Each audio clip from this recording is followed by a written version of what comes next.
خبر شامل کرتے ہیں ملکوال سے ڈسٹرکٹ رپورٹر راجہ ذبیح الرحمان سے۔ بسال سکھا کے رہائشی شہباز احمد پر تشدد کی ویڈیو سامنے آنے پر ڈسٹرکٹ پولیس آفیسر انور سید کی گراند نوٹس لیتے ہوئے ایس ڈی پی او سرکل ملکوال اور ایس ایچ او تھانہ ملکوال کو اقوام میں ملوث ملزمان کو ٹریس کر کے گرفتار کرنے کا حکم دیا۔ ایس ایچ او تھانہ ملکوال ارمغان مسکت ان کی ٹیم نے واقعے میں ملوث ملزمان تصور، فدا، گوشی، سکندر، شکیل کو فوری طور پر گرفتار کر لیا تھا، جبکہ وقوع کے مرکزی ملزم سرفراز عرف پھلو کو بھی گرفتار کر لیا گیا ہے۔ متاثرہ کے بیان پر ملزمان کے خلاف مقدمہ درج کیا گیا تھا، جس پر مقامی پولیس نے ملزمان کو گرفتار کر لیا۔ تشدد کا واقعہ چند روز قبل پیش آیا۔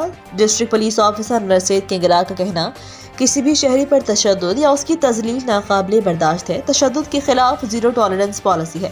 شہریوں کا استحصال برداشت نہیں۔ ملزمان کو قانون کے مطابق قرار واقعی سزا دلوائی جائے گی۔ حالات حاضرہ سے باخبر رہنے کے لیے دیکھتے رہیں ریٹ نیوز .pk